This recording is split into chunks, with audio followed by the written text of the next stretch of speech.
Saludar entonces. Hola, ¿cómo están?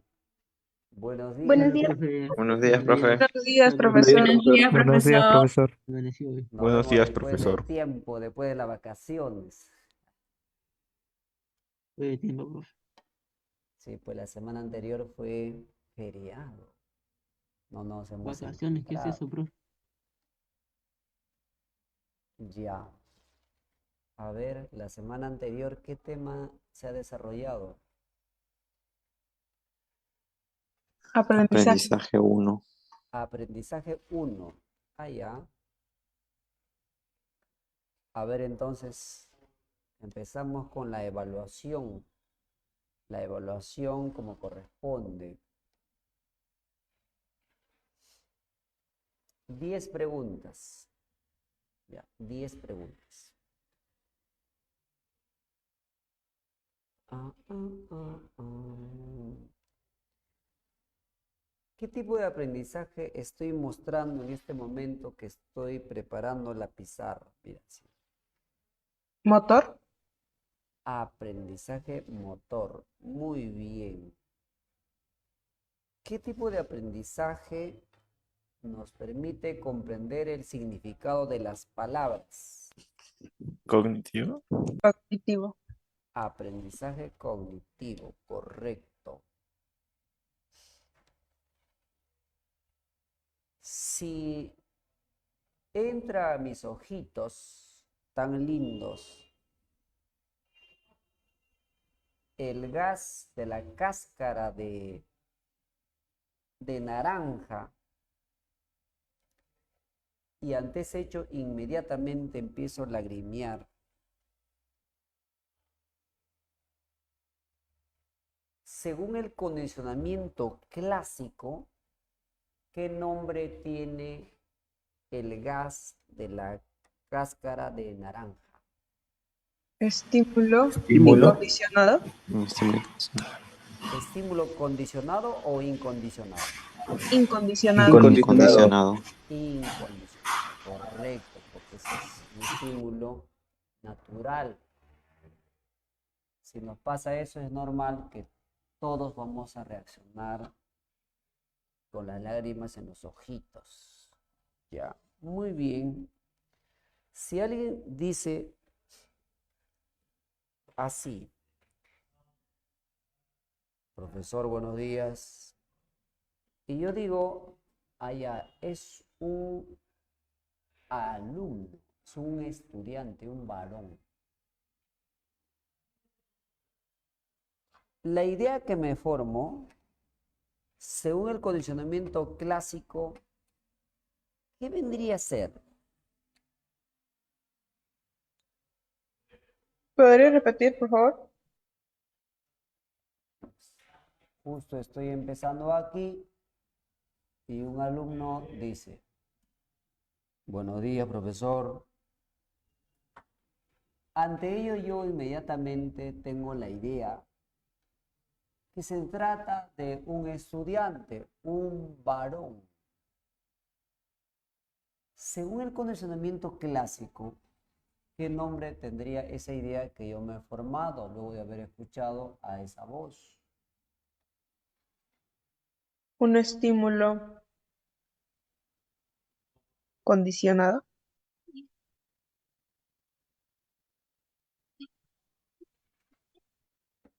¿Alguien tiene otra respuesta? Estímulo neutro. Mm, Sería como el sonido de la campana, ¿verdad? Claro, la voz del estudiante sería como la voz de la campanita, o sea, el sonido de la campanita.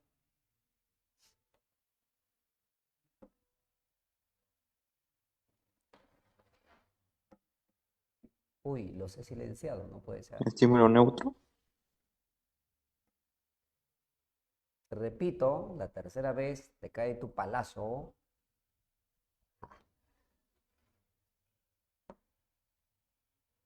Al escuchar la voz de un estudiante que dice así, buenos días, profesor. Ante esa voz, inmediatamente me formo la idea de que se trata de un alumno, de un varón. Según el condicionamiento clásico,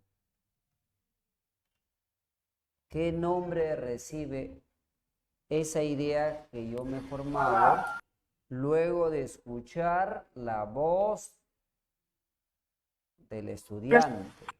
Respuesta de orientación. Respuesta de orientación.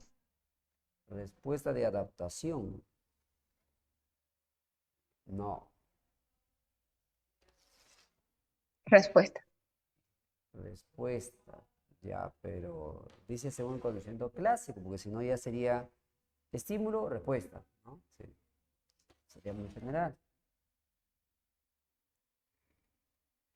Yo nací ya sabiendo distinguir la voz de un varón en relación a la voz de una dama. ¿Sí o no? No. No. No. No. Respuesta condicionada. Discriminación. Si yo nací sin saber distinguir la voz de un varón y una dama, quiere decir que lo he aprendido. Respuesta condicionada.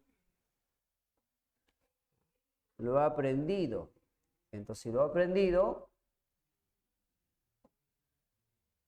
sería respuesta condicionada. Claro, respuesta condicionada, pues. ¿Por qué te has demorado tanto? Tanto que hasta el perrito se ha molestado y ha ladrado, ya ha llorado. Dice, "Ah, no responden, wow, wow, wow, no responden, wow". ¿Cómo, profe? Sí. Sí. Ya, bien, vamos a otra pregunta, no te desanimes. Dice así.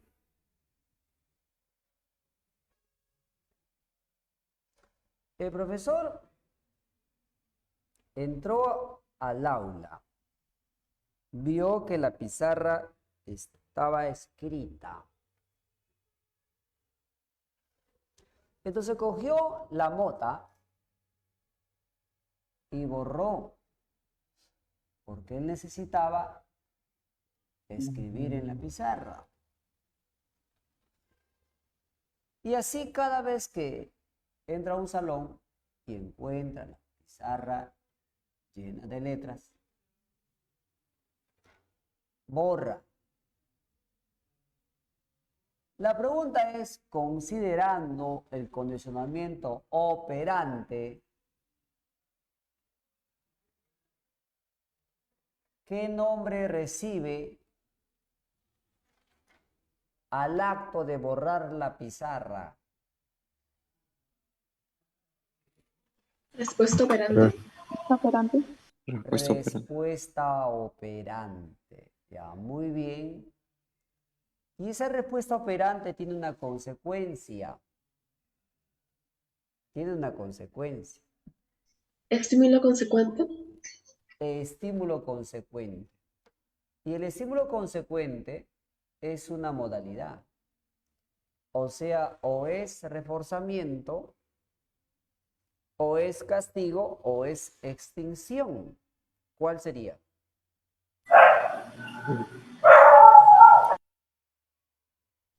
¿Lo puede repetir, profesor, por favor? Ya no puedo repetir porque ya me olvidé ya toda la pregunta. ¿Castigo? Refuerzo, Un reforzamiento negativo. reforzamiento positivo. Cuando el profesor borra la pizarra, lo hace ¿por qué? Porque se está utilizando reforzamiento, castigo o extinción.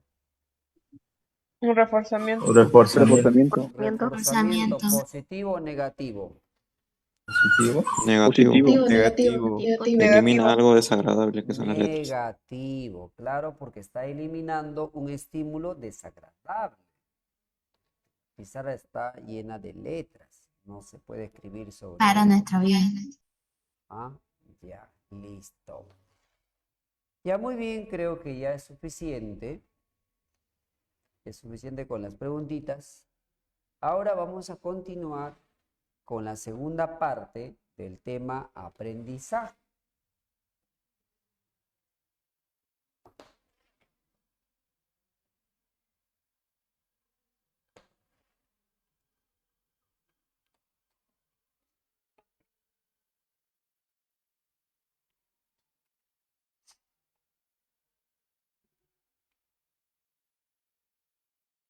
Profesor, una pregunta. Dime. ¿Podría volver a recalcar la diferencia entre un castigo positivo y negativo, por favor? Claro. Usted se molesta con su luchito y le aplica un cachetadón. No sé. Ya, entonces usted ha aplicado el castigo positivo. Porque cuando es positivo se le da, ¿no? Sí, castigo positivo. Tu hermanito ha cogido tus cosas y usted se molesta y le grita. ¡No coja mis cosas! Eso se llama castigo positivo.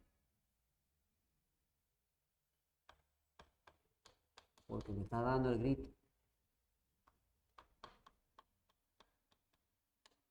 Obviamente que ese tipo de castigo es algo malo. Genera traumas.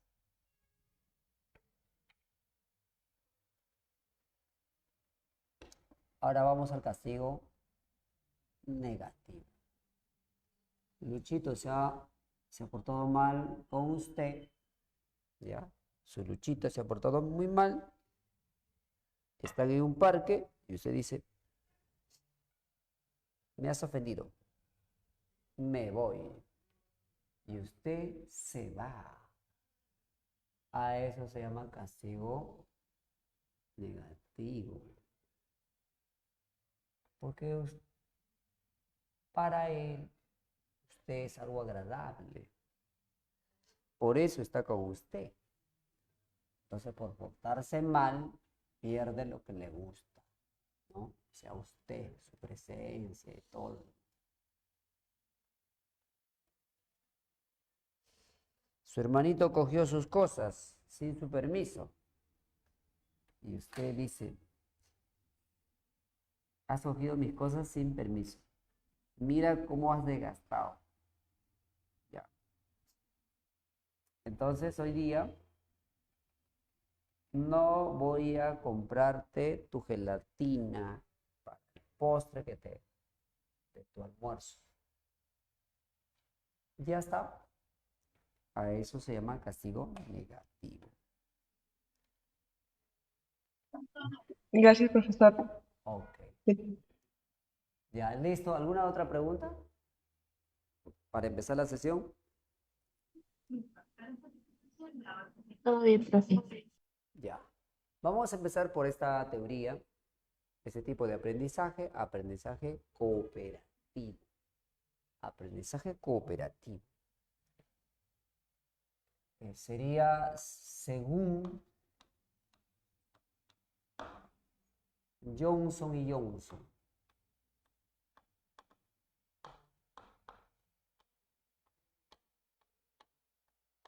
Este es un apellido compuesto. Johnson y Johnson.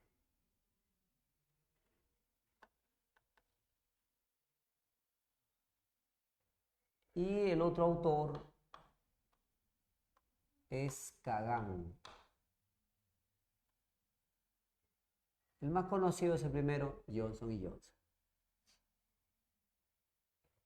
La teoría es simple, ya es cortita. Hay muchas teorías que vamos a presentar, son varias teorías, pero cortitas, para ya no extendernos tanto.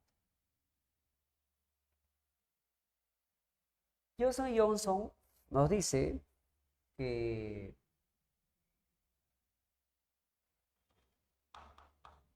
el aprendizaje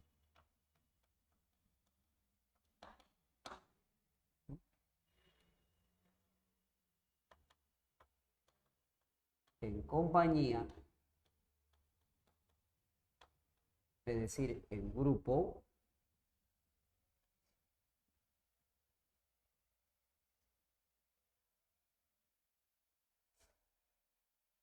genera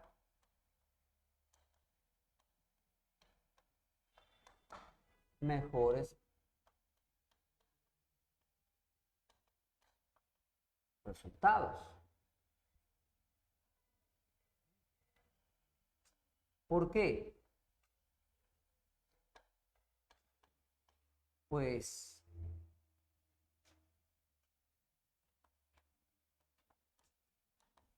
cada uno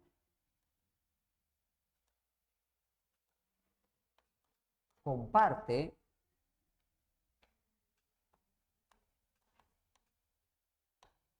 su saber. O sea, cada integrante de ese grupo va a expresar lo que sabe. Cada uno comparte su saber de tal modo que todos podrían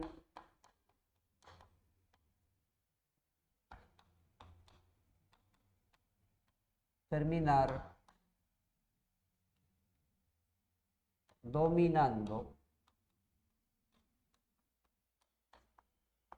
las materias.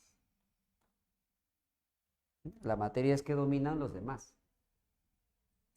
Por ejemplo, si tenemos aquí una mesita circular donde está Luchito, Robertita, Juancito, Pablito y Miguel. Ahí están los 5. Se supone que cada uno de ellos al menos tiene un conocimiento. Si es, por ejemplo, en el ámbito preuniversitario, pensemos que a Luchito le encanta la literatura. Eso es lo que más aprende, literatura. Como por ejemplo se le ocurre ahí cuando están juntos, narrar Romeo y Julieta. Entonces Luchito, al narrar Romeo y Julieta, va a hacer que tanto Robertita como Juancito, Pablito y Miguel también aprendan sobre Romeo y Julieta. Y va a ser mucho mejor porque normalmente los grupos generacionalmente son similares. Si son estudiantes, entonces Luchito va a explicar Romeo y Julieta con sus palabras, tal vez de mucho más joven, de adolescente, no conforme lo explica un docente que es de otra generación. Tal vez utiliza palabras técnicas que no son muy asequibles a la mente de los estudiantes que están formándose. ¿Estamos? Entonces, mira, eso es lo que pasaría si ellos no sabían sobre Romeo y Julieta, entonces ahora ya saben. Si sabían algo, entonces han reforzado con la narración de Luchito. Ahora, Robertita no es aquella que nada sabe. Ella ya sabe literatura ahora por la ayuda de Luchito. Pensemos que a ella le encanta física.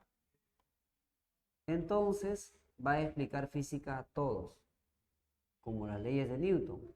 Por lo tanto, Juancito ya sabe física, Pablito también, Miguel también y Luchito también ya sabe física. Y así ahora le tocaría a él, por lo tanto aprenden los demás, le toca a él, los demás, le toca a él, los demás y mira, ve, pueden terminar dominando 5 materias. Ese aprendizaje cooperativo.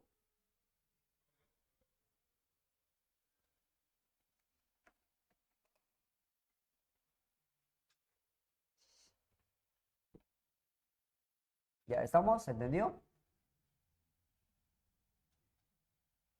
Sí, profesor. Ya. Entonces pasamos a otra teoría. Aprendizaje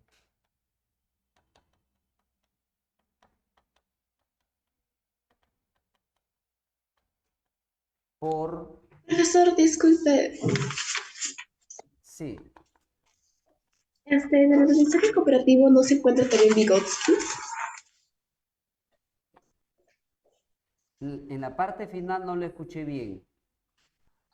En el aprendizaje cooperativo no se encuentra como representante también Vygotsky. No, Vygotsky su teoría se llama aprendizaje sociocultural, que lo vamos a tratar en la parte ya casi final. Ok, Claro, gracias. claro, usted tiene razón porque la teoría es muy parecida, pero Vygotsky considera otros factores que luego lo mencionamos.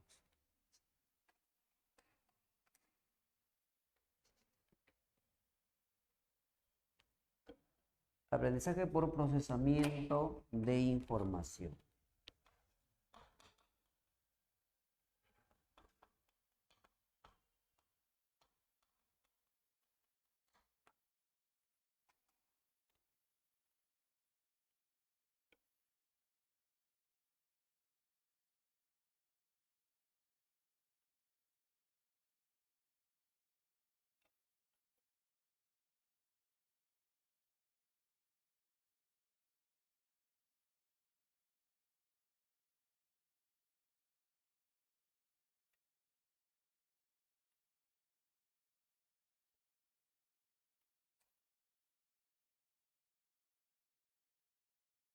No tenemos un autor exclusivo. Este es resultado de un conjunto de ideas de los psicólogos cognitivistas. Según el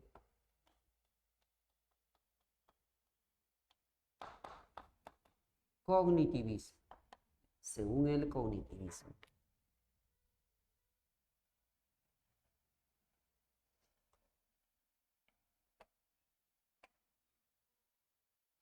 A ver qué nos dice esta teoría.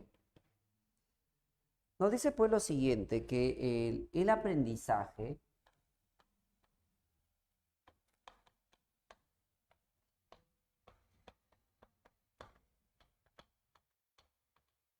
se explica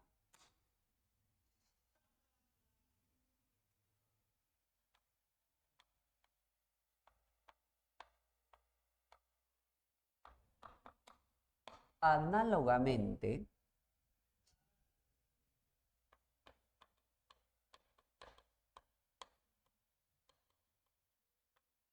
al funcionamiento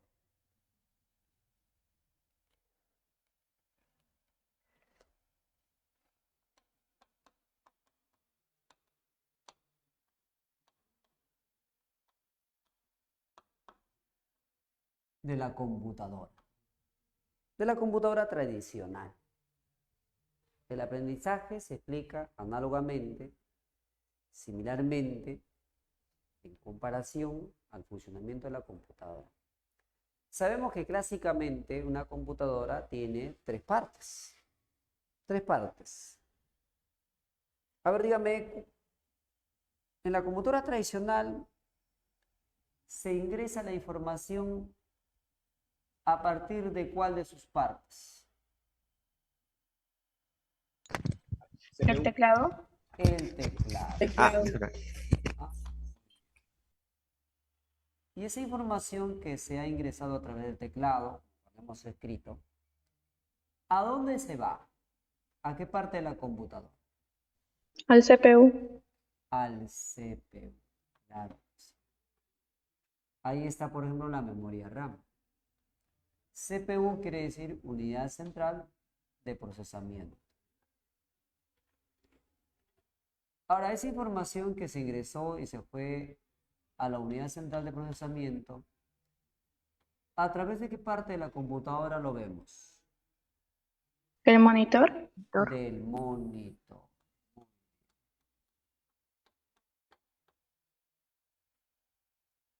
Ahora mira, ustedes saben, y en la clase anterior seguramente que lo han desarrollado, según la psicología cognitivista, el aprendizaje se explica por el esquema EOR, a diferencia del enfoque conductista que es ER, o sea, estímulo-respuesta. Como son tres EOR, según el cognitivismo, aquí está, ve, 1, 2, 3, donde por aquí tendríamos la letra E. La E es estímulo, la O es organismo, la mente, y la R es respuesta. En la computadora, entrada, proceso, salida. Entrada, proceso, salida. Input, output. Input, output. Entrada y salida luego del proceso. Entonces, los psicólogos cognitivistas, como están explicando el aprendizaje similarmente al funcionamiento de la computadora, centran su atención a esta parte. No a los lados, porque eso ya también lo ha explicado el conductista, ¿no? Estímulo-respuesta. Esto es lo que se agrega en el cognitivismo. Entonces, cuando uno aprende, dice el cognitivista, la información del medio llega, eso es lo que comúnmente llamamos estímulo. Y esa información no genera inmediatamente una respuesta. Nuestra mente interviene. Esto es la mente. Es que, como dice aquí mismo, unidad central de procesamiento, entonces la mente procesa. Decimos procesos mentales, es en relación a él, procesos. Por ejemplo, si llega una imagen de una planta, cuando llega la imagen de la planta, va a la mente y una de las partes cognitivas de la mente es la sensación. Porque esa imagen genera ondas luminosas que son captadas por la vista, por los conos y bastones, y que finalmente vamos a tener conciencia de la presencia de esa estimulación. Y toda información sensorial no siempre pasa a la mente, no siempre es procesada por la mente. Se filtra y la filtración se da a través de la atención. Ahora, esa información que ya filtró, o sea, que ya pasó a la mente, esa información tiene que ser guardada, tiene que ser conservada. A ver, dime, ¿cuál es el proceso mental que nos permite guardar informaciones? Memoria. La Memoria. memoria. Muy bien. Y podría ser que es un estímulo ya conocido, o sea, es una imagen ya conocida. Entonces, decimos, pues es la planta tal. Le estamos dando significado a lo que está percibiendo y, ¿no? Lo que está observando. Entonces, percepción. O podría ser al revés, como quiera, pero se está dando el proceso. Estos son casi simultáneos. Ahora, luego de él, tal vez nosotros tomamos una decisión. ¿Cuál es el proceso mental que nos permite tomar una decisión? El pensamiento. El pensamiento. Correcto. Y lo decidido es que ya se manifiesta conductualmente. Claro que aquí podrían darse más procesos mentales, como la imaginación, como el lenguaje. Entonces, sin él, no hay una respuesta, no hay una conducta. Entonces, ¿cuándo se aprende? Cuando el estímulo que ha llegado es procesado correctamente. Y de ahí, cuando necesitamos, lo vamos a utilizar. O sea, demostramos que la información que se ha asimilado es una información utilizable. Así nos dicen los cognitivistas.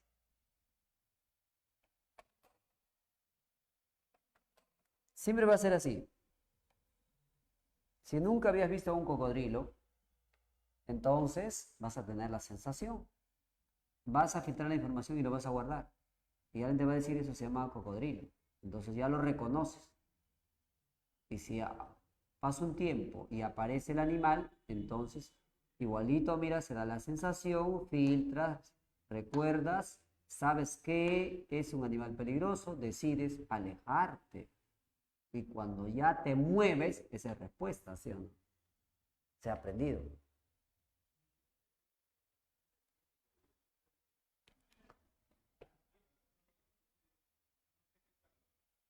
Y aquí creo que debo escribir, para no olvidar, estos son los procesos cognitivos. A los procesos cognitivos mayormente se le llama procesos mediadores. Escriban ustedes procesos cognitivos o mediadores. Mediadores también se llaman a los demás, pero más a los cognitivos.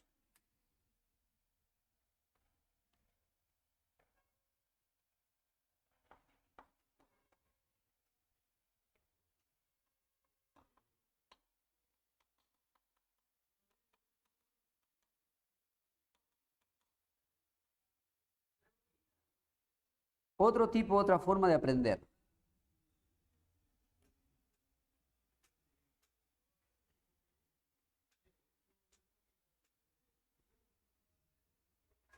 Aprendizaje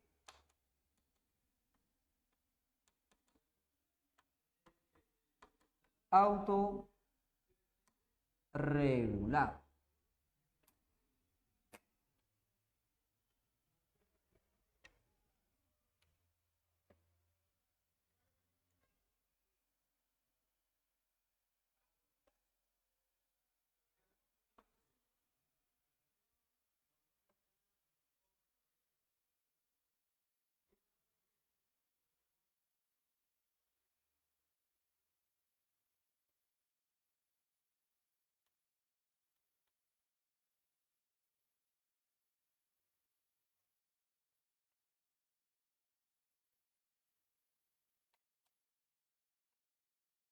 Aquí tampoco tenemos, aquí no hay un autor referente. La teoría, ¿qué teoría es? No podríamos decir que si la teoría es humanista, es cognitivista. Claro, obviamente no es cognitivista.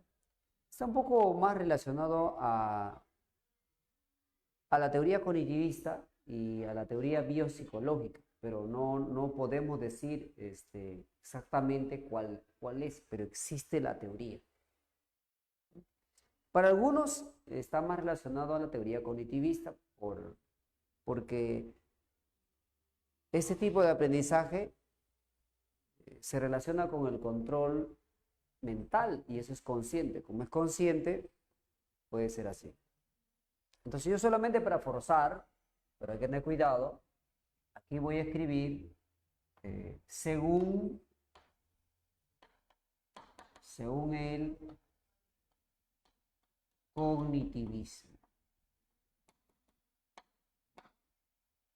Si hay una buena cantidad de autores cognitivistas que explican el aprendizaje autorregulado, pero también hay otros, ¿no? Que son los biopsicólogos, los humanistas. San Marcos podría considerar más así. Ya, ¿cuándo el aprendizaje es autorregulado? En estos dos casos. Primero, cuando el sujeto logra controlar sus... A ver, ¿qué tendría que controlar? Profe, Si el aprendizaje va a ser autorregulado, en primer lugar debe controlar algo, porque podría ser ese algo que se convierte en un agente negativo. instinto. ¿Emociones? Emociones, claro. Tiene que darse el control o la regulación, por eso la palabra regulación o control emocional. Por ejemplo, el día de ayer que estuve en el local de San Juan del Lurigancho, muchos estudiantes, demasiados creo, se me han acercado casi todo el día, preguntándome sobre cómo serían las preguntas de el área actitudinal. Como se ha modificado un poco la estructura del examen, va a haber preguntas sobre actitudes, una evaluación actitudinal que son 10 preguntas y de ahí habilidad verbal 10, habilidad matemática 10 y también en algunos cursos se ha modificado la cantidad de preguntas. Bueno, creo que nuestro curso se mantiene igualito. Entonces me preguntaban, profesor, ¿Cómo es eso de actitudinal? O sea, ¿cómo que que entre habilidad matemática, verbal y actitudinal, todo ello va a ser una hora, profesor? Son 30 preguntas. En una hora no. Y si yo a veces me tomaba un poco el tiempo de conocimientos y ahora tengo que centrarme solamente en habilidad y conocimientos, a veces la dejo, profe, y así me decían algunos. Otros me decían, yo, profe, más con conocimientos y un poco más de habilidad, y RM no tanto, porque no mucho matemáticas, y otros, así tantos comentarios. Entonces los veía así un poco angustiados, ansiosos, ¿no? ¿Y cómo va a ser el examen ahora, que es por partes? Entonces los colectivistas dirían, ahí falta regular las emociones, porque esas emociones negativas podrían generar problemas en el momento de la evaluación. Entonces, cuando aprendemos, cuando asimilamos nuevas informaciones, como cuando estamos estudiando,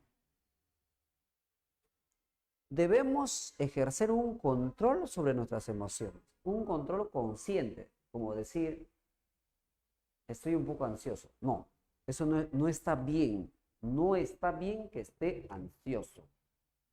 Entonces uno está tomando conciencia. O sea, estás analizando la emoción que tienes. Por ello, algunos dicen que ese es el autocontrol. Por eso también el nombre, autorregulado. O sea, uno mismo, no es que alguien te regula, uno mismo. Como cuando decimos, me estoy enfadando. No quiero enfadarme, dice. Si tú te relajas, haces algo y ya te liberas un poco de energías negativas. Ese es paso 1. Entonces hay que regular las emociones. Y 2 es introducir la metacognición. O sea, es la aplicación de la metacognición.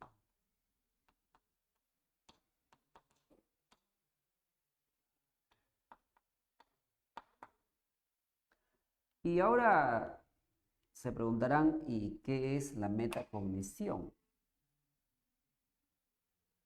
¿A qué se llama eso? La metacognición es un proceso consciente donde el sujeto ha reflexionado sobre la forma como aprende. Sencillamente diríamos que la metacognición es la reflexión sobre lo que se aprende, de tal modo que somos capaces de narrar cómo aprendemos.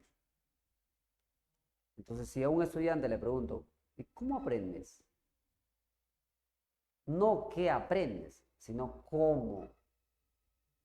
Es como preguntar así. Una cosa es decir qué comes, otra cosa es decir cómo comes. ¿Verdad? Una cosa es ¿qué comes? ¿Cómo comes? Hay diferencia. Para la psicología es importante el cómo. ¿Qué aprendes? ¿Ya? ¿Y cómo aprendes? Es mucho más importante el cómo, porque sabes cómo aprendes. Y si sabes cómo aprendes, puedes aprender cualquier cosa. Es el enfático. Entonces, la metacognición implica en ser consciente,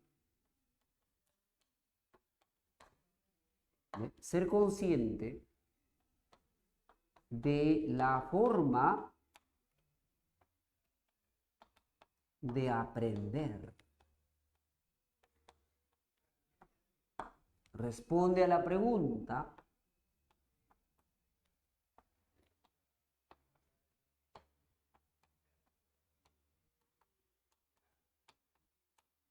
¿cómo aprendo?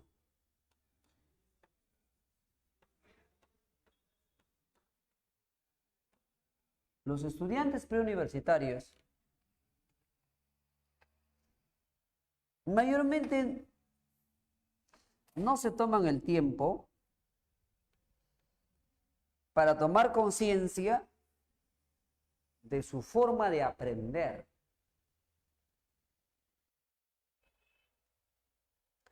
Para la psicología cognitiva, eso es determinante en el desarrollo académico.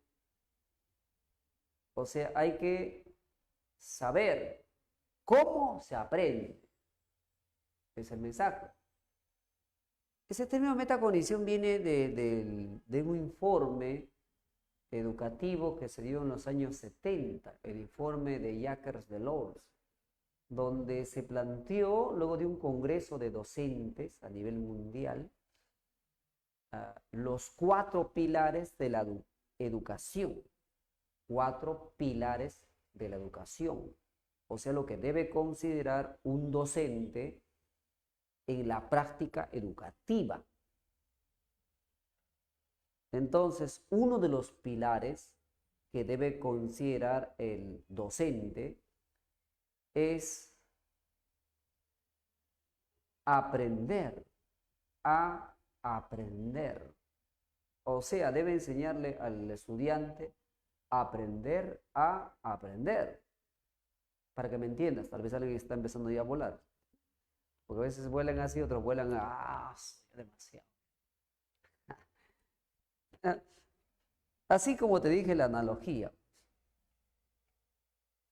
es muy importante saber cómo comer. Si estás en una graduación universitaria, no vas a comer así vulgarmente. Tienes que saber comer. Si estás en el Palacio de Justicia, reunido con los ministros de Estado, y hay una sección, un comedor, sirve la comida, vas a comer distinto a lo que comes en tu casa. Entonces, hay cubiertos que deben ser utilizados de una manera peculiar. Entonces, aquel que utiliza cualquier cubierto no sabe comer. Se la forma. No es profe, pero yo mastico. Ya, pero masticar no es comer. Comer es todo un proceso. Así similarmente como aprendemos a comer, o sea, a utilizar los cubiertos, la mesa, la silla, los individuales, todo eso implica pues el comer. Entonces también dicen los expertos en metacognición que el estudiante debe aprender a aprender, o sea, debe conocer las herramientas, estrategias de aprendizaje. El cómo. Entonces, la metacognición es ser consciente de la forma de aprender. Responde a la pregunta, ¿cómo aprendo? Algunos aprenden subrayando, resaltando, haciendo resúmenes, haciendo esquemas, mapas mentales, mapas conceptuales, viendo videos en YouTube, el ciclo free. Otros aprenden así en forma grupal o en forma individual. Otros aprenden leyendo en voz alta. Otros aprenden, y eso no está tan bien, escuchando música, bailando. Así aprenden. O sea, cada uno tiene unas formas peculiares de aprender. Pero hay formas que son más beneficiosas. Porque, por ejemplo, en el aprendizaje hay malos hábitos. Un mal hábito que tendría un estudiante preuniversitario es, por ejemplo, escuchar la clase y a la vez escuchar un poco música. Esa música va a ser una interferencia. Está estudiando y estudiando con música. Está resolviendo las preguntas, la práctica, así como lo que está aquí. Dice, voy a responder la práctica. Pero quiero música.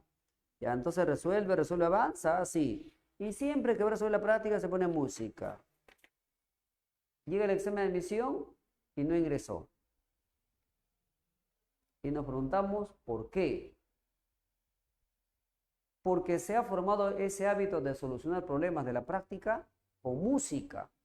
Y durante el examen de admisión no hay música. Entonces el cerebro no trabaja bien porque dice, oye, ¿y la música? ¿Y la música? ¿Y la música? Mal hábito, pues. Mal hábito. Entonces el que sabe que cuando estudia no debe escuchar música como reggaetón, ya está llegando a la metacognición. Ya está llegando. Ha aprendido a aprender. Voy a presentar esa frase que es conocida. Aprender a aprender. Uno de los psicólogos ha investigado más sobre la metacognición. ¿Alguien me puede decir quién es el representante máximo de la metacognición? A ver lo que tiene en el libro de la PRE, material de la PRE, boletines de la PRE. Flavel. Flavel, su nombre no tiene nombre. A ver, busquen en la web. Esa también es una forma de aprender, buscando información, solito. Ahí escribe Flavel, metacognición, ahí te va a aparecer el nombre. John Flavel. John Flavel. ¿Y Flavel se escribe con doble L al final o con una sola L? 2. Dos. ¿Se escribe con B o con V? Con V. Con V. V. Muy bien. Entonces, según Flavel,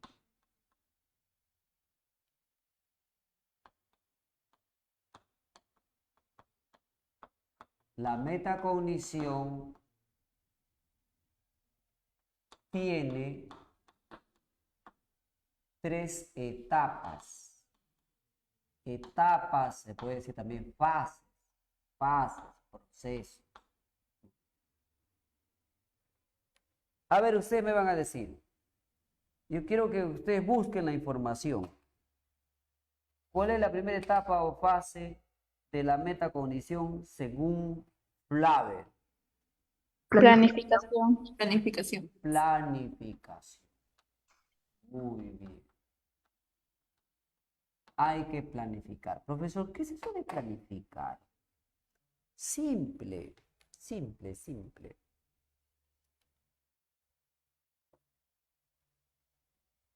Planificar significa que cuando nosotros vamos a estudiar, debemos reflexionar un poquito sobre qué deseamos aprender.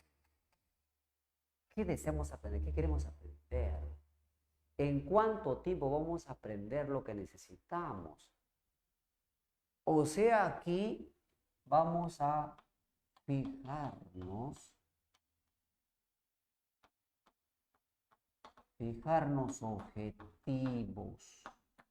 objetivos claros, definidos. ¿Qué voy a aprender? Responde eso, ¿Qué voy a aprender? En esta semana, entre el día lunes y sábado, ¿no? Ahí vienen los planes, ¿no? Tu horario, ¿no? ¿Cómo lo vas a ordenar tu horario en las tardes? Porque en la mañana ya, pues ya está programado, ya está ordenado de acuerdo acá a Grupo Ciencias, que me ha dado hoy día mi fotoche. ¿Ya? ¿Qué les parece? Voy a mostrar mi fotoche. ¿Ya han visto el fotoche? Qué bonito. Qué bonito. ¿Y su cara, profe? Qué bonito, bro. Profe.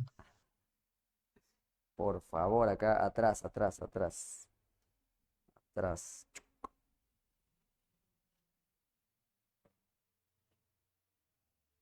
Ahí está, ¿ve? Azul. Wow. Los niveles. Ah, se decidió acá, pues decidimos, a ver, ¿qué podemos cambiar? Ya vamos a ponerle su medallita al profe, ¿no? Para que se identifique que es profesor, porque si no, el alumno que está aquí por las aulas, dice, ese profesor, a mí me ven, ¿ese profesor qué es? Es alumno. Se va a Bonix. Hasta que se confunde, por favor, ¿qué pasa? No reconocen a Rodríguez. Ya, entonces vamos a ponerle su medallita, pues, ¿no? Sí. Entonces ya hoy día llegó esto, pues, ¿no? Ya están los profes. Ya. Entonces, así, pues, ¿no? Hay que fijarse objetivos, ¿no? ¿Qué cosa quieres aprender? Tienes que hacer tu lista. Estos son los temas de psicología que no la tengo tan clara. Estos son los temas de biología que me preocupa, no lo he aprendido bien. Entonces planificas y estudias esa parte débil, pues, para que superes tu debilidad. Entonces, ese es fijarse objetivos, esa es la planificación. ¿Qué voy a aprender? ¿En cuánto tiempo lo voy a hacer? Todo eso. Ya, bien. A ver, dígame, por favor, la segunda etapa, ¿cuál es? Supervisión. Supervisión. Control. A ver, ¿cómo es? ¿Es supervisión o es control? ¿Cuál es? Póngase de acuerdo, ¿no? Dígame una sola cosa. Control. Y control. Control, ¿no? Control.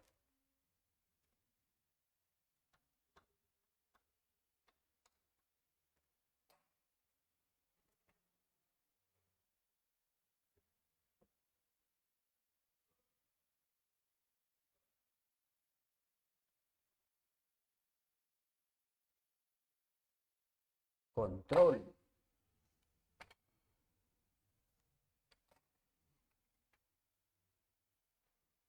¿Qué significa? ¿Qué quiere decir esto?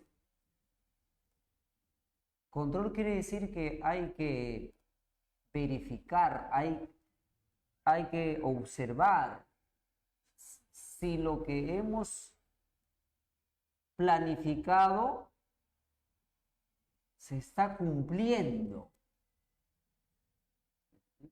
Control es la verificación. Verificación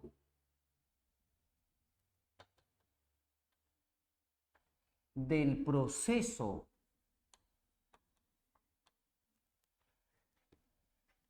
de lo planificado. Porque tal vez se programó que el día lunes se tenía que investigar sobre la oración compuesta, el lenguaje. Se ha cumplido a medias. Exacto. Y el plan era toda la semana. O sea, la planificación fue toda la semana. O tal vez estamos el día jueves. El jueves decía de 8 de la noche a 9 de la noche, repaso de historia, guerras médicas.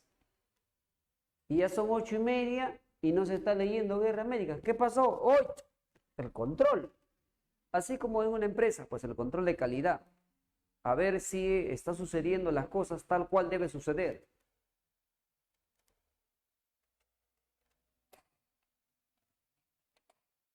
Y viene el último. Son solamente, dice aquí, 3 etapas. Quiero escucharte. Evaluación. Evaluación. Evaluación. La evaluación. Esto ya es en la parte final.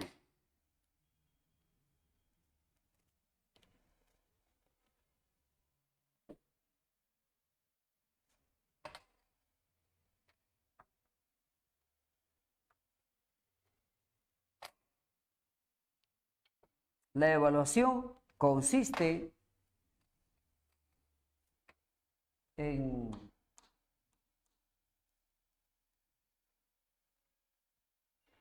determinar si lo planificado se ha cumplido o no. ¿Mm?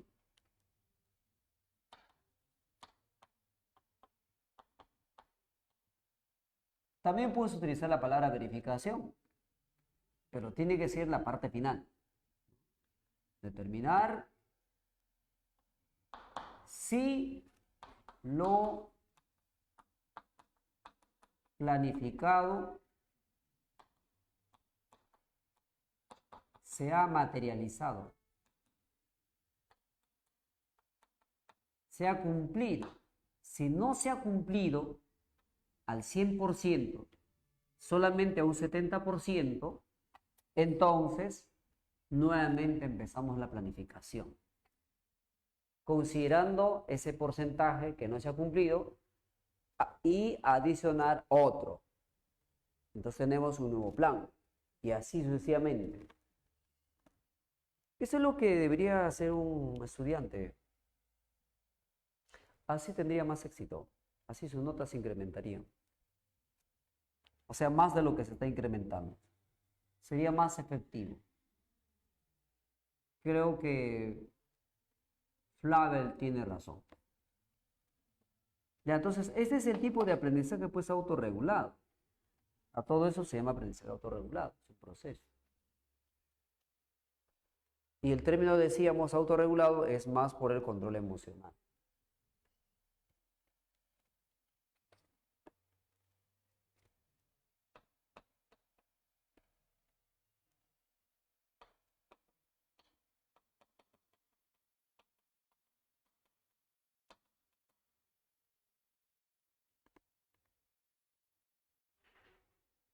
Otro tipo de aprendizaje, entonces.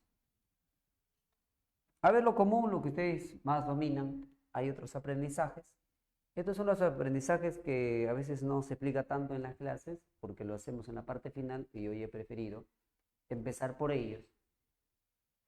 Aunque según el orden cronológico, estas formas de aprendizaje, o sea, estas teorías que están explicando cómo se aprende, son las más novedosas. Y lo que vamos a presentar son un poco más antiguas. Entonces, lo correcto sería que hubiese presentado las antiguas para luego presentar en la parte final lo más moderno. Pero esta vez, como te digo, he preferido hacer todo lo contrario para darnos un poquito más de tiempo sobre esas teorías que no son tan conocidas, tan divulgadas, no están en todos los libros tampoco.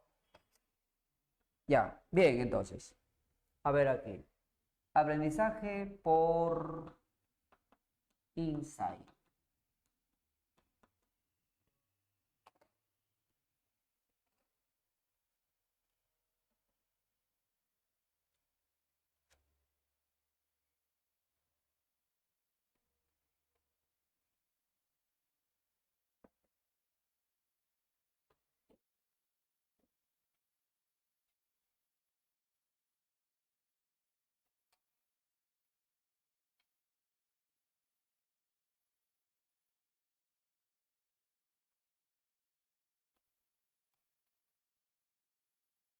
Una teoría gestáltica. El autor principal es Kohler, Wolfgang Kohler.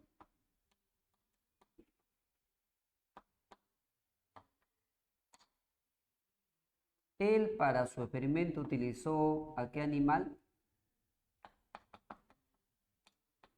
Chimpancé.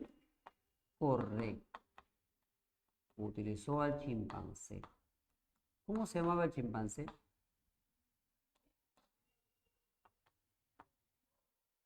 Sultán.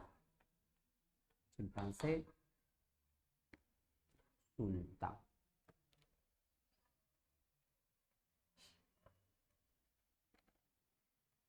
La teoría nos dice lo siguiente.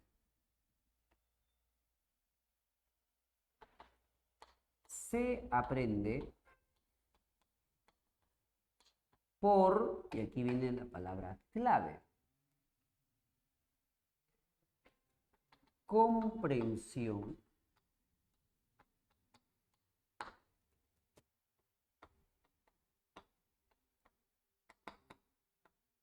súbita, o sea, repentina. O sea, como de pronto algo que no comprendías, un foco se prende y ya, lo entendiste.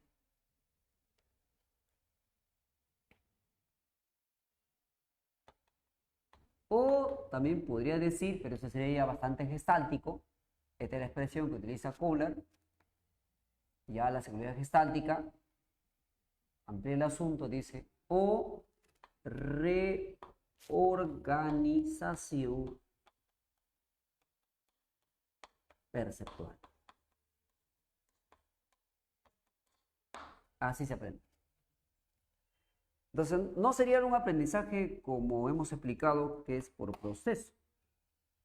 Kohler diría que cuando aparece un estímulo, no se trata de que estamos procesando informaciones, relacionando datos, que ahí está la sensación, que está la memoria, que estamos pensando. No, no, no, no, no. No, no es así. No hay una secuencia. No. Es una comprensión repentina. Y el experimento con el chimpancé es el experimento más más conocido, porque él hizo varios experimentos. El más conocido es el de la caja. Bueno, no era en sí una caja, ¿no? Así lo llaman, pero en realidad era una jaula. Una jaula grande, así como un aula grande. Y ahí había unas rejas. Entonces, fuera de la jaula se dejó plátanos.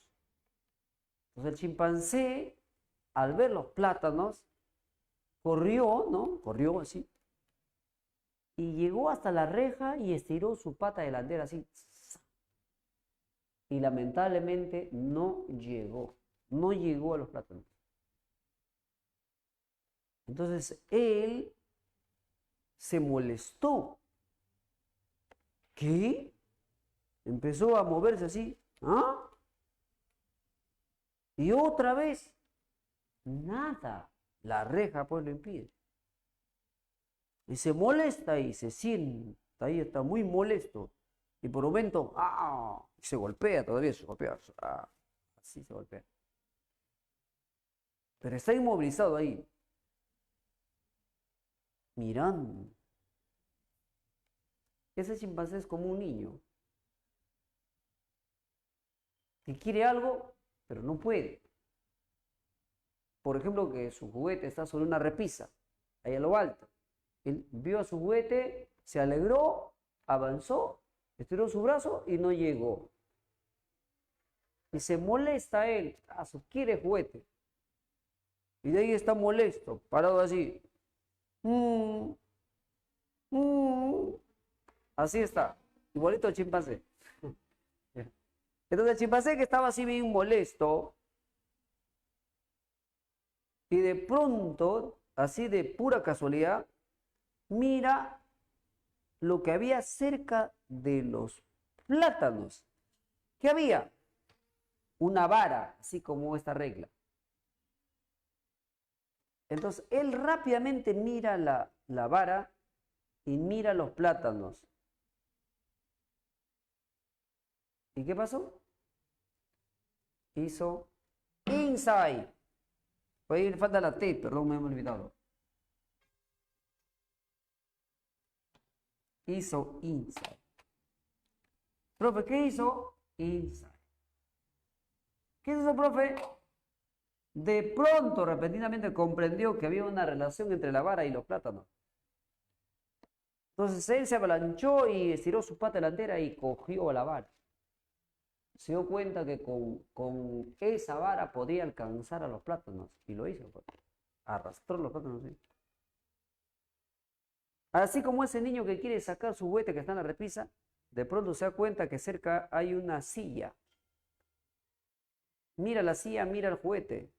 Y ya se dio cuenta, relacionó. Repentinamente comprendió que había una relación, que hay una relación entre la silla y el juguete. Se sube la silla, alcanza y baja el juguete. Así es. Ya aprendió.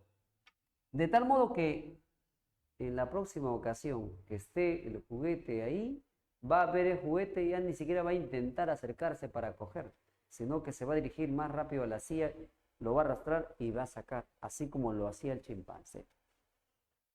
Así se aprende según Kohler. Comprensión súbita. ¿Estamos? ¿Hasta ahí? ¿Se comprendió? ¿Se entendió? Sí. Sí, profesor. Ok. Eso también le pasa a un estudiante, ¿no? Que por ejemplo tiene un problema de álgebra. Va avanzando y de pronto se bloqueó. Dice, no, se quedó en blanco. No, no me sale. Oh. Así está. Y tal vez de pronto relaciona con una fórmula y la relación fue adecuada, ¿verdad? Se dio cuenta que había una relación entre la fórmula y el problema, lo aplica y ya está ya. Esa es comprensión súbita. Y ahora cada vez que tiene un problema similar, rápidamente recurre a la fórmula y soluciona. Ya ha aprendido. Eso es.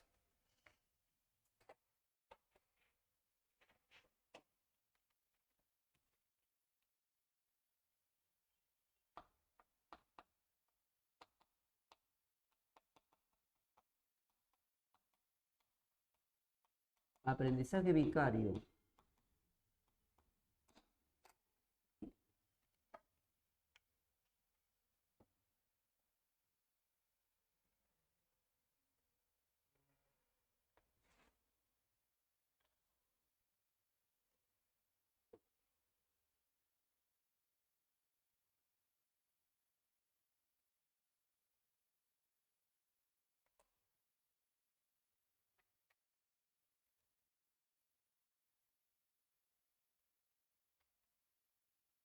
A ese tipo de aprendizaje también se le llama aprendizaje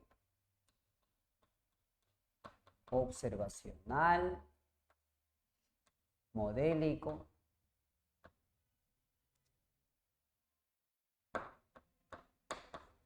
Aprendizaje por imitación.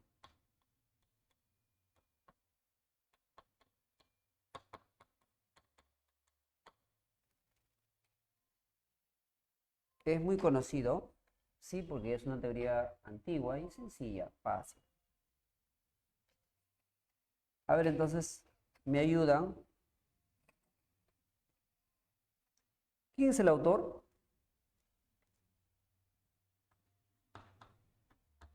Albert Bandura. Así es, Abraham Maslow.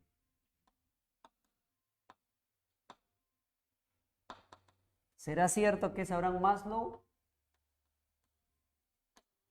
¿Quién me dice?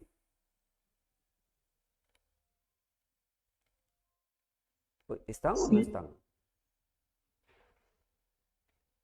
¿Aprendizaje vicario sería Abraham Maslow? ¿No era Bandura? No. Ahora sí, ya. Es Maslow. Es Albert Bandura. Albert Bandura. Maslow es autor de qué teoría, a ver, ¿quién recuerda?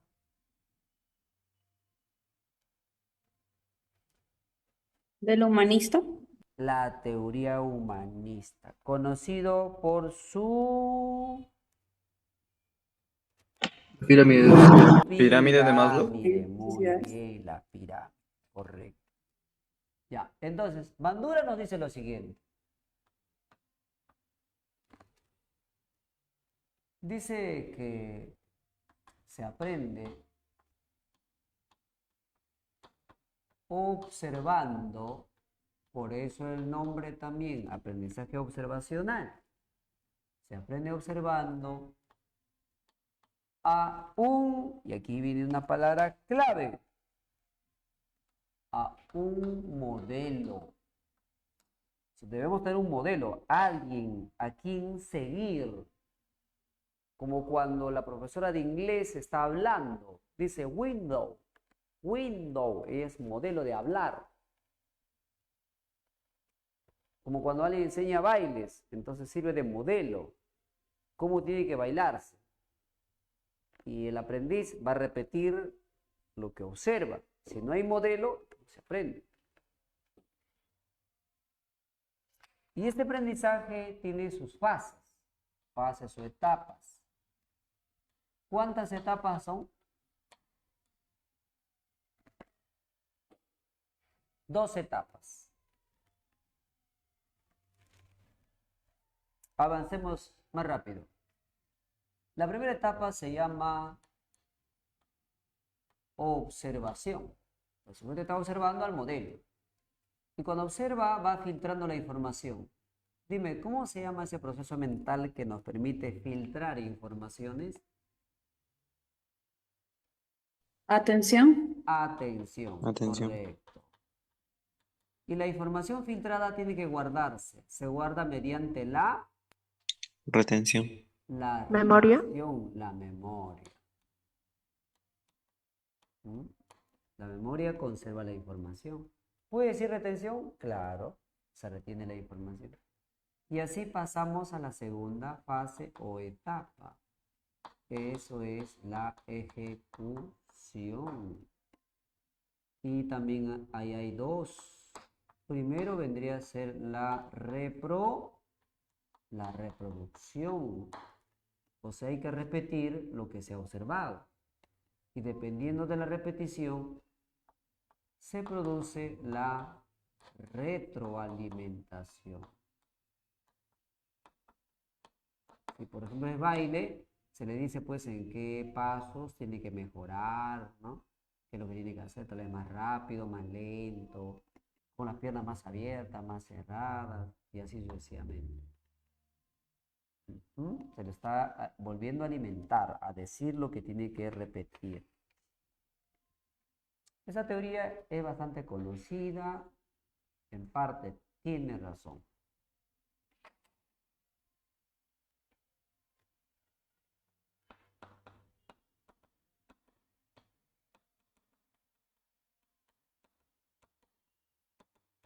Aprendizaje latente. Ya, eso también creo que es un poco nuevo. Lo estoy presentando porque ahorita acabo de recordar que en una de las alternativas de una pregunta de examen de admisión se ha mencionado la palabra latente y la pregunta era sobre el aprendizaje. Entonces, antes que aparezca una pregunta en el examen de admisión sobre esto, mejor nos adelantamos. Aprendizaje latente. ¿Este es algo nuevo? Normalmente no se hace en clases. Los libros pues son teorías conocidas. Ese es para estudios superiores. Pero es sencillo. El autor es Edward Tolman. Tolman. Es un autor bien conocido. En el mundo preuniversitario no es conocido, pero en el mundo universitario bien conocido. Tolman. Lo que dice se entiende inmediatamente. Te explico antes de escribirte. Resulta que muchas de las cosas que hemos observado, muchos hechos, lo hemos aprendido. Sin embargo, lo que hemos aprendido no hemos llevado a la práctica. O sea, hay muchas cosas que sabemos, pero que nunca lo hemos llevado a la práctica. Aquello que hemos aprendido y que nunca lo hemos mostrado se llama aprendizaje latente. Por ejemplo, yo cuando estaba entrando a la adolescencia, 11, 12 años, aprendí a matar cuy. Sé cómo se mata el cuy. También ¿Cómo? aprendí cómo se mata al toro. ¿Qué? Si por ejemplo, a ver,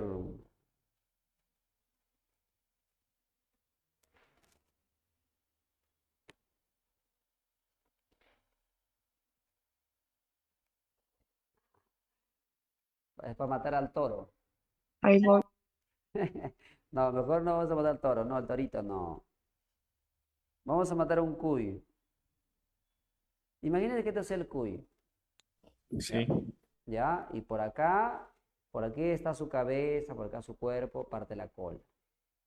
¿Cómo se mata al cuy? Lo cojo Cuello. de aquí, mira, lo cojo de acá, así, de la cabeza. ¿Y qué hago? Sobre algo sólido, puede ser el piso, una piedra grande, lo presiono así su nariz. ¡Ping! Así como que volteando así, así un poco así. ¡Ping!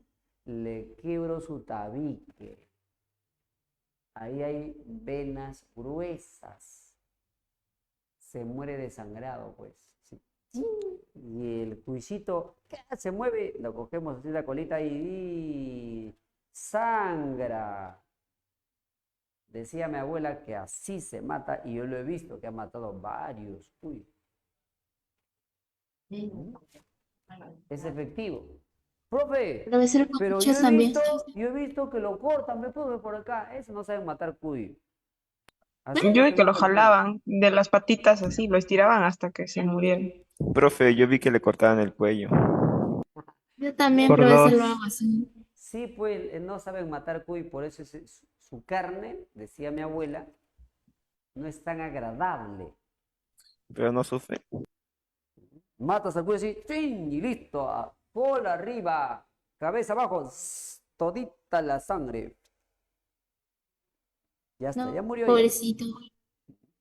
Así se Profesor, mata ¿y el cómo cuy. se mata un toro? ¿Cómo se mata el toro? Mi abuelo mató al toro. Se hinca por su espalda, No por la una parte de espalda. su cuello. Ah, ya, ahora sí, como el torero, pues. Como el torero. Mi abuelo mató al toro cuando yo estaba cerca. Yo tenía miedo al toro. Un torazo, era un toro, un buey.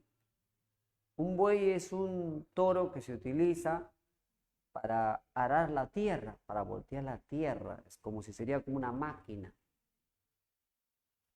Son torazos, pues esos toros de trabajo son como un bien capital para voltear la tierra. Entonces esos toros son gruesos, ¿no? Poderosos. Los mejores toros son buey. Entonces hay un toro grande que a mí me asustaba, sus ojos grandes. Entonces mi abuelo se subió a una silla y cuando el toro estaba ahí, estaba rumiando, recuerdo. Así lento, todo el grandote. Dijo que ese toro ya era un poco viejo. Tenía así, más o menos de este largo, como una espada. Vamos a decir como un cuchillo, pero especial, ¿no? Lo cogió así y justo donde está el tronco encefálico, ahí, ¡pua!, con toda la fuerza. Y el toro abrió sus ojotes y se cayó así como si serían las rodillas. Así se cayó el toro. Claro, si aquí está el tronco encefálico, la formación reticular, ¿verdad? Si se corta la formación reticular, el cerebro se apaga. Eso hemos hablado en una clase en base biológica. Se apaga, pues, se apaga el cerebro. Y ya todo se descontrola, los músculos no tienen energía porque el cerebelo ya no funciona nada, ya, pues se cae como una gelatina. Así. Yo nunca lo he hecho, pero si hay una oportunidad tendría que hacerlo. Entonces sé, pero no lo he mostrado. A ese aprendizaje Tolman llama aprendizaje latente. Es como usted, señorita, que nunca ha aplicado un cachetadón a un varón, pero usted ha visto a los demás, a sus amigas malosas, a aplicar el cachetadón. Ah, ya ves, usted tiene aprendizaje latente. Profe, pero si yo he aplicado la cachetada, ya no es latente, pues, ya no es latente, no se llama latente. Lo que se ha aprendido y no se ha llevado a la práctica es el latente. Entonces, sería así. ¿Qué es el aprendizaje latente? Viene a ser las informaciones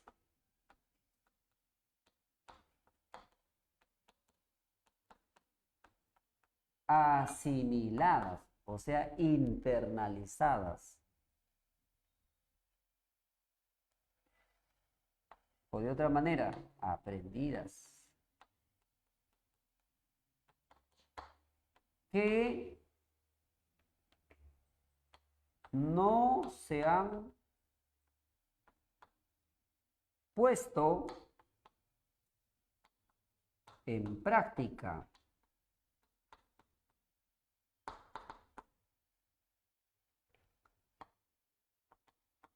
Se manifestaría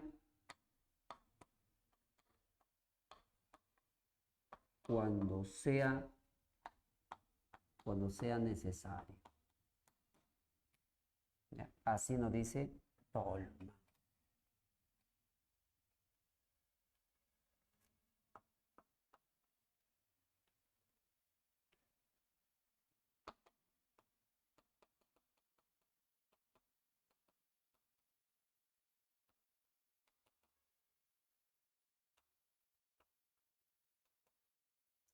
Aprendizaje significativo.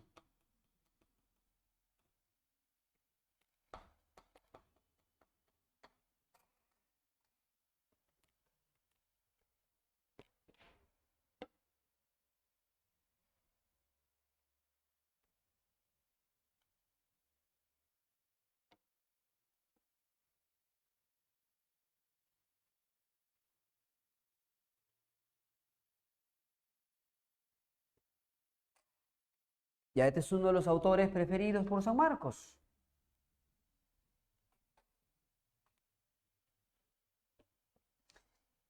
El autor de esta teoría es David Ausubel. David Ausubel. David Ausubel.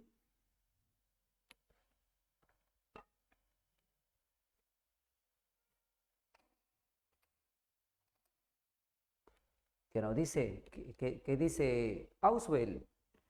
Dice,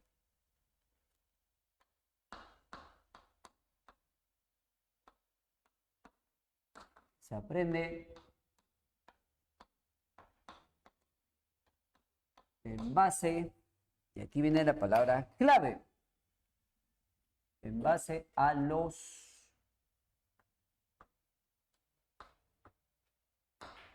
saberes previos. Se aprende en base a los saberes previos.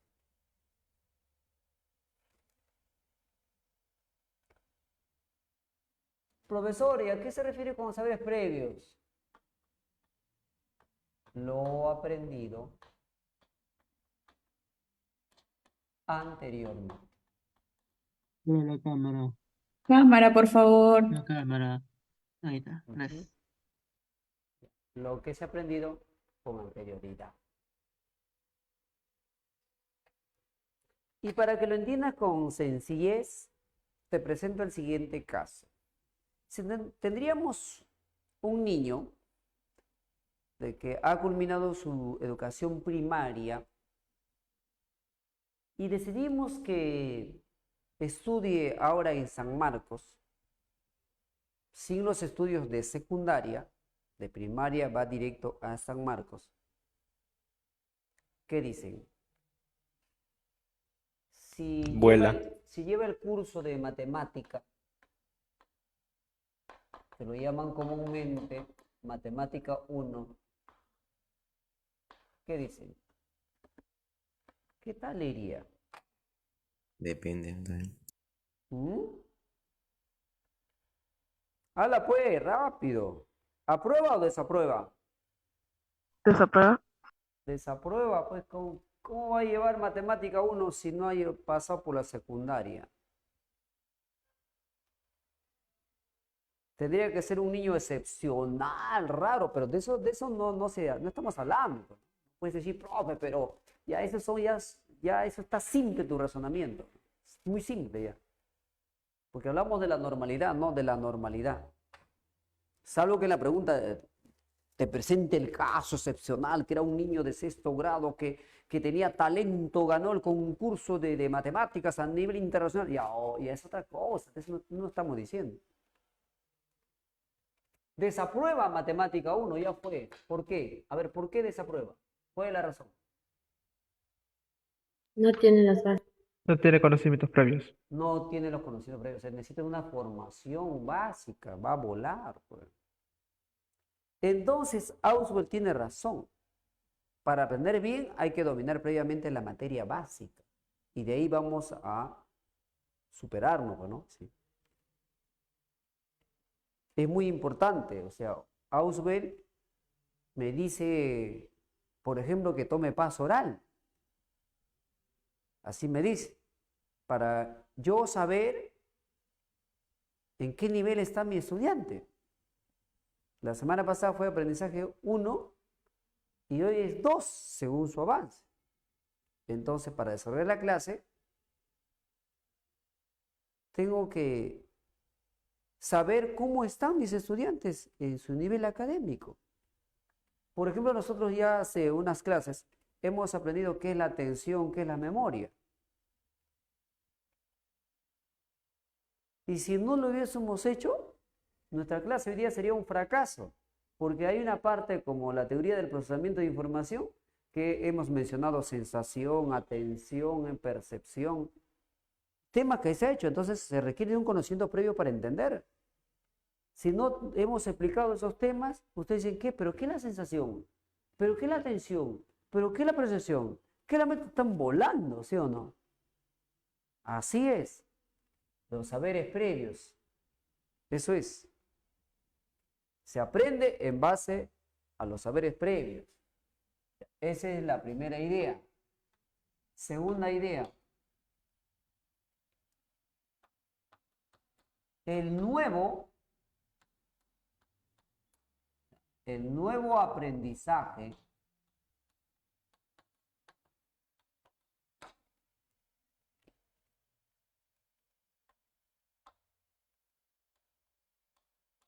debe incluirse,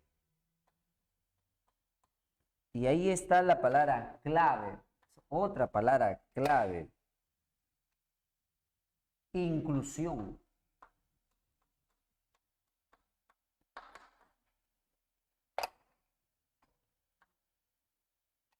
El nuevo aprendizaje debe incluirse al saber previo. No quiere decir que hay que agregar así como que tenemos un libro, sobre ese libro, otro libro, otro. No, así no es el aprendizaje. Se tiene que integrar, quiere decir. Se integra y se forma como la matemática es una sola, la lingüística es una sola. Entonces los saberes están integrados. No puede ser que vas uno por otro, entonces, así no es. Hasta los peldaños de una escalera están integrados. Si falla uno, puede fallar todo. Tendríamos serios problemas para trasladarnos por ese lugar. Entonces, es inclusión. El nuevo aprendizaje debe incluirse al saber previo y adquirir importancia. Por eso también sería más significativo. O sea que debemos darnos cuenta que aquello que estamos aprendiendo es importante. Por eso es significativo en nuestra vida. O sea que está bien. Qué bueno que hayamos aprendido eso. Bueno, finalmente.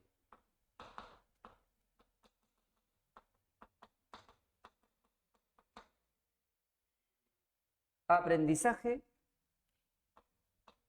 por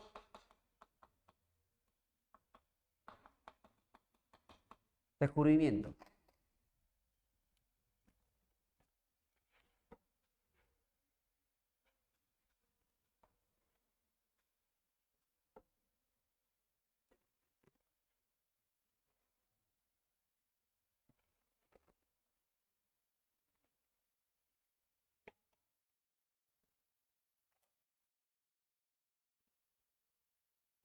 Autor: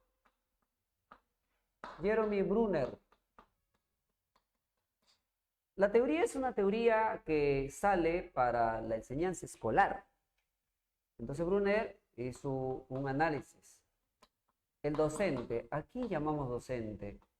¿Qué debe ser? ¿Cómo debe ser un docente? Un docente debe ser un facilitador. Un facilitador. ¿Qué quiere decir facilitador? Hacer que lo complejo sea que, a ver, Simple. simple, ¿no? Hacer que sea sencillo. Tal vez diría entendible. Así. Esa es la cortesía del docente, del maestro. Las cosas complicadas tiene que hacer ver al estudiante que a pesar de la complejidad se puede asimilar, aprender con facilidad. Si no logra ese nivel, mejor que no se dedique a la docencia, dice Brunner. Y ahora, su labor, además de ser facilitador, él es el que transmite. Es como un sabio. Transmite teorías. Teorías, leyes, conceptos, ¿no? Conocimientos en general, ¿ya? Transmite ejemplificando.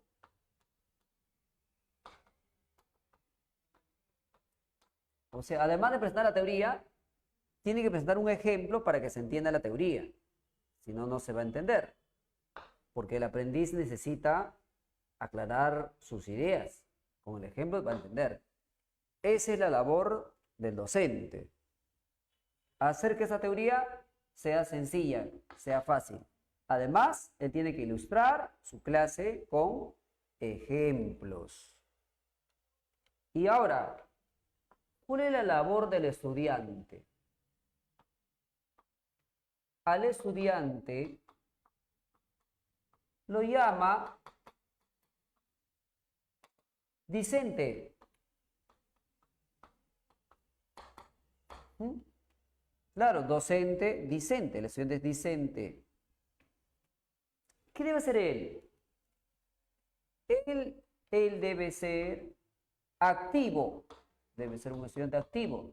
No, pues, durante toda la hora de clase, en silencio, no participa, no dice nada. Si no dice nada, ese es pasivo. Él está en contra del estudiante pasivo. Sin ser activo, participativo. ¿Qué tiene que hacer el estudiante? Lo que tiene que hacer es Preguntar. preguntar, cuestionar sobre el aprendizaje. Y si sería en la Debatir. escuela, si sería en la escuela, como en la universidad, sino que nuestra clase, como es virtual, sí, pues tiene limitación. Entonces, ¿qué tiene que hacer el estudiante? Tiene que verificar que la teoría, lo aprendido, lo asimilado del docente, verificar que la teoría cumple en la realidad. O sea, si es cierto, se relaciona. Mediante un método. No lo va a hacer así al azar. Y eso van a preguntar en el examen. ¿Cuál debe ser el método del estudiante, del buen estudiante? La inducción. Ahora, vas a investigar qué es la inducción. Método. Por ejemplo, dice Auswell, un docente explica a los estudiantes escolares que cuando una semilla es humedecida, germina. Dibuja en la pizarra, o sea, ilustra, ejemplifica la germinación. O sea, la semillita, cuando va apareciendo su tallito, ¿no? Así más, va creciendo hasta las hojas, todo así, hasta una planta. Así lo ha ilustrado. Si el estudiante cree que con ello ha aprendido, es un estudiante pasivo. Ese estudiante sería un estudiante antiguo, de los años 60, 70, del siglo pasado. Entonces, ¿qué tiene que ser el estudiante entonces? Para no ser un estudiante antiguo. Esto, altivo.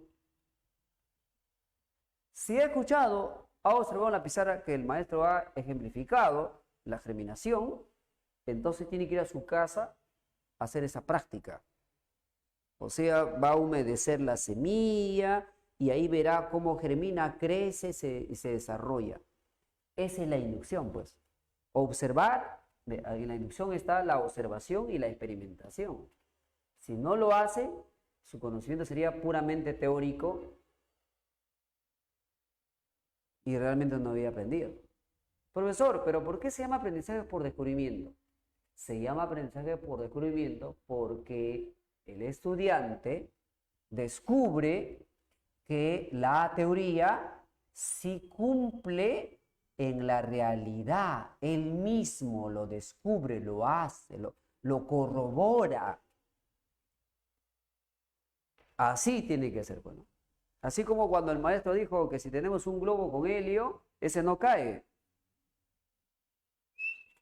Se va hacia arriba y todavía lo dibujó en la pizarra. ¿Qué tiene que ser el estudiante? Llega a su casa, compra un globito que tiene helio, está inflado, lo suelta.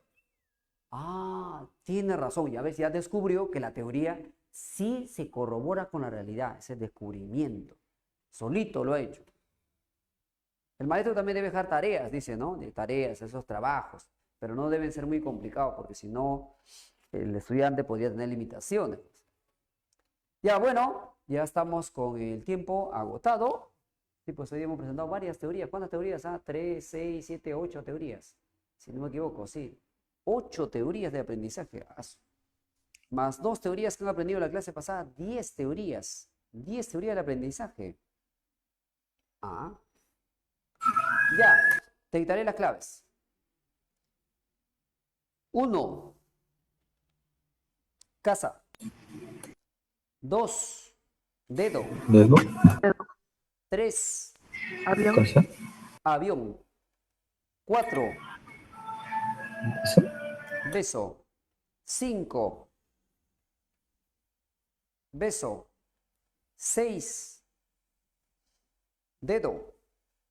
7. Avión. 8. Casa. 9. Casa. 10. Casa. 11. Dedo. Y 12. Casa. Bien, muchas gracias. Hemos concluido. Será hasta la próxima sesión. Chao. Gracias, Gracias, profesor. profesor. Gracias, profesor.